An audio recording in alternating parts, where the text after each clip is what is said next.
All right, one thing we know for certain is buying a house this year may be a lot harder than buying in 2022. Yahoo Finance's Allie Garfinkle spoke to some hopeful buyers and real estate experts about what it's like navigating today's market. What did we learn?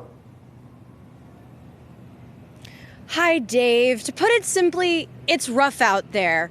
Here in Southern California, I'm standing in front of this sign that's a for sale sign, right? Part of the problem is there aren't enough signs like this.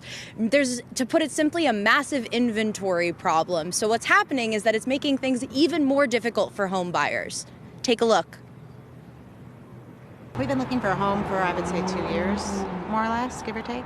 Danielle Cohen and her husband David Jarvie from Los Angeles are facing the same dilemma as home buyers across the country. It just came to a grinding halt when interest rates went crazy, and now we're just not finding a lot on the market. So I think a lot of people right now are afraid to list their house, so if they don't have to, they won't. The average 30-year fixed loan is hovering around 6.5%. But as the Federal Reserve pulls back on the pace of its aggressive rate hikes, the Mortgage Bankers Association expects the 30-year fixed to drop to 5.2% by the end of this year. That's well below the historical average of 7.75%. Ed Fitz is a real estate agent and partner at the agency in Los Angeles. Buyers are really holding off at the moment for a variety of reasons, including the new interest rates that's changed things dramatically since last spring.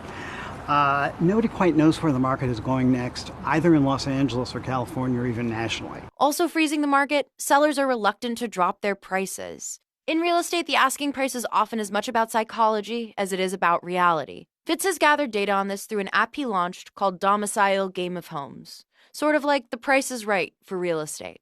People who are not actively in the market, who are just guessing the prices, what's the asking price, what's the ultimate selling price, are guessing higher than the house actually sells. The mind of the average consumer hasn't caught up to the realities of the market right now. But sellers are being forced to cut prices. Realtor.com estimates 1 in 5 sellers nationwide are lowering their asking price. The states with the biggest cuts, the western part of the country.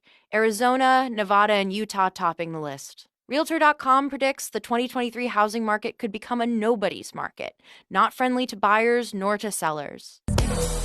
Every time she's around, the energy changes. We caught up with Jason Oppenheim, star of the hit Netflix series Selling Sunset. I think we probably saw the bottom of the market at the end of 2022.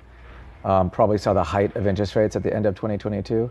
So I'm generally optimistic, but I don't want to pretend that means the real estate market's going to be, on the ascend. For Danielle and David, they're hopeful they'll find a great home soon. Yeah, it's just waiting.